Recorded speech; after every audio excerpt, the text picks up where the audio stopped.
welcome to the live, and here today we are to discuss one of the most important developments that have been taking place in the country, and this is to do with the Sabarimala controversy. Now, on one hand, we have seen how this controversy has panned out in the last few months, especially after the Supreme Court had issued an order saying that women cannot be stopped from basically banned from entering the temple, because there were a lot of women organizations who said that you cannot stop women. Now, Sabarimala as a temple has a tradition for centuries together where they have believed that that women who are the menstruating age, that is between 10 and 50, are not allowed to enter the temple. Now, clearly, what is also important to understand is that this order that the Supreme Court has issued, the Kerala government has been trying to implement this for a while now. There have been several attempts made by women to try and enter the temple after the order, but many people, especially activists, people from who are devotees, have been stopping these women from entering. But there have been some developments in the last couple of weeks. One is that the Kerala government did allow a few transgenders to enter, but this is after adequate verification. That is when the devotees did not have any issues.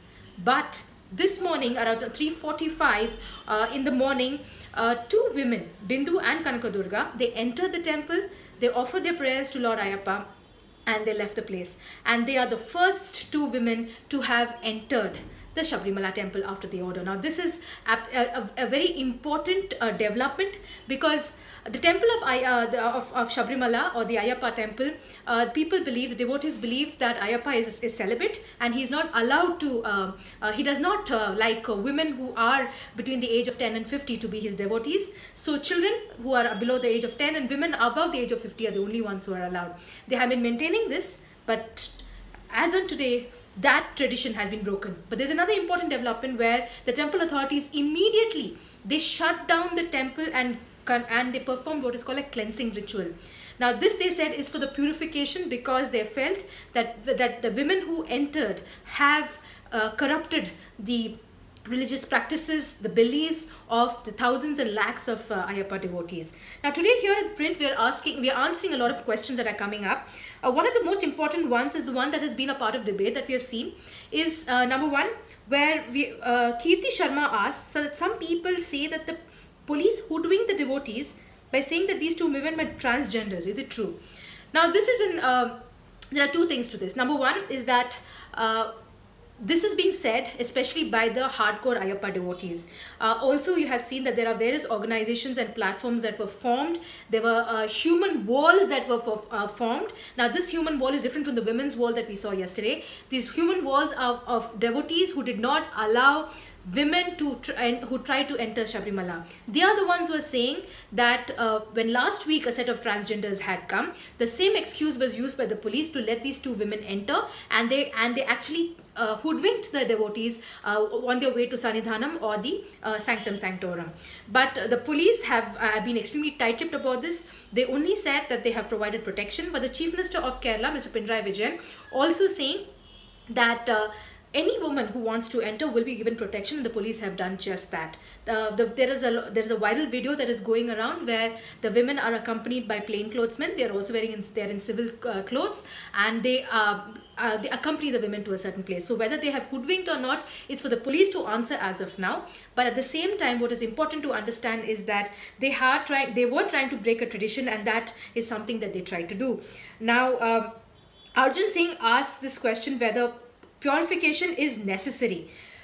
Well, this is about tradition, this is about culture, this is about how Kerala has tried to uphold its culture. Now, people especially who belong to the Travancore Devasam board, this is the board that takes care also of the temple, the working of the temple. They believe that this purification is necessary, because and this is, I am quoting what exactly has been told by one of the officials to me, that when a temple deity is consecrated, the temple priest takes a vow, and the vow being that he will uphold and they will upkeep the tradition and the sanctity of the temple, and while doing that, he will maintain that the precincts of the premises of the temple will remain pure.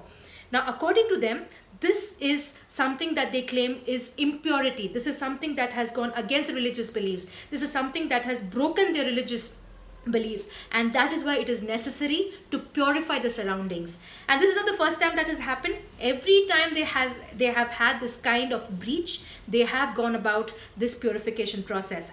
And this is something that many people feel is very upsetting to them, because they feel that if somebody is trying to encroach upon their beliefs, then it is a difficult task for them, and that is why they claim that it is necessary. While on the other hand, you have rationalists, you have activists who say that a woman or a human being, how can you call that person a pollutant, or treat the person like an infection, or treat that person who's entered the premises as something that needs to be thrown away like garbage? And that is an extremely unfair move. So on one hand, there were some board people saying that the purification is necessary, and even Rahul Ishwar, who's one of the activists who has been in the forefront of it, saying that both these women who have entered the temple have done nothing this but for publicity's sake. So now it is important to understand what the temple will do. We have another question coming up from Sanjay, who says, why did the government do it at this time when it was the Sabarimala season? This is a question that's also been raised, because this is the peak season. The Makara Sankranti, that is on 14th of January, is a very important day, and it's on this particular day that we actually see lakhs and lakhs of devotees. Now let me explain to you that nearly 5 crore devotees go to Sabarimala every year, and in case if you see, almost on a day for nearly 70 days, especially of the season time, you have anywhere between 10,000 to a lakh devotees who are there. So it is important to understand why there are so many people at that time. And also, it is a smart move if you see, looking at the way the Vijayan government has done it. See, a day before, you saw the women's wall being a consolidated move where women of Kerala stood together, formed a wall from Kasaragod all the way to Trivandrum, claiming that they want equal rights, about gender equality, and creating what they call a second renaissance. Now they say that is why, in that background, it is necessary for women to empower. And the next morning, what you see is the Pinarayi Vijayan government ensuring the safe passage of 2 women. So clearly he's sending out a clear political message, and while doing so, the strategy is also clear, that he's sending the message during the Makara Sankranti peak season, saying that they will not bow down to other kinds of communal pressures, as they call it. Adarsh Lal says that this is not only about Hinduism, it is about cultural pride. Now this is important. It is all about pride, because end of the day, every devotee, every person who has been visiting Sabarimala, who maintains the entire time period of those days where you have to be celibate, there are certain rules and regulations, they do this as part of their culture. Many of them do it because they feel that this is how a person who belongs to Kerala, who is an Ayyappa devotee or would like to be one devotee, has to go about. So that is important. At the same time, they also think that keeping culture is of prime importance. Everybody is proud of their own culture. In Bihar, you are proud of your culture. In every part of the country, every part of the world, you're proud of your culture. That is important. So there are questions also that being raised. I had a person saying why people who, when they wear burqas, it is important. Why not this also part of the culture? Yes, it is a part of the culture. And that is why it is important to understand that allowing somebody to believe in their culture is important, but at the same time, there are people, and they believe, and these are rationalists, who believe that there are people who want freedom, or in the name of equality, they would like to go ahead and do something. Then they should not be stopped. People cannot resort to violence. Because they have an opinion does not mean people have to resort to violence.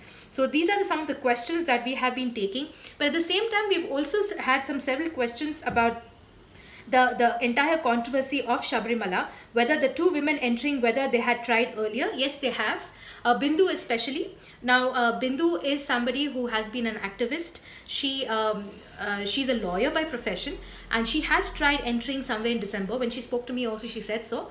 And in her attempts at that time, she was blocked. She was not allowed to come in, and because of that, she tried again. This time she was accompanied by her friend Kanakadurga, who's also a government employee. If you see the footage very carefully, or the visual that is going around very carefully, they have entered, they have had a smooth transition, they've entered the temple, they've gone to the Sannidhanam area, which is again the sanctum sanctorum, offered their prayers and come out. While coming out, Bindu did speak to the camera, and she said that it was it was a momentous occasion for her, number one. Number two, that she had no trouble going through it. Number three, that all the noise and the hue and cry that is being seen is something that only people are creating. Actually, there's absolute shanti, or there's absolute there's peace in that place, and a devotee can offer their prayers to the Lord. Now, there are two things in what Bindu and Kanakadurga have done. One is, despite the several attempts that have been made, one is that they have also tried to send a message saying that there are women who are trying to fight for their equality. There are women who are trying to make a difference. And at the second time, on the other hand, they've also irked several people. Now, I have spoken to the former Devasam board president, and Prahar Gopalakrishnan had to say that it is important that there are certain traditions, and that is why India is so proud of their traditions. Be it temples, be it churches, be it all kinds of religions. Then why is it that there are certain elements or certain forces who are trying to infringe upon one's freedom? Freedom of practicing one's religion is in the constitution. Then why is that freedom being curtailed in the name of freedom of equality? And these are the important questions that need to be raised. Now, also another thing that we are also being asked in terms of questions that are being put forward by our viewers is that whether there will be a drop in the number of devotees who come to Sabarimala. Definitely. Like I was saying, there are nearly 5 crore devotees who actually come during the peak season, and this time it has almost come down by half. Half because people fear of the violence in that area. There has been section 144 prohibitory orders that have been put by the police to ensure safety.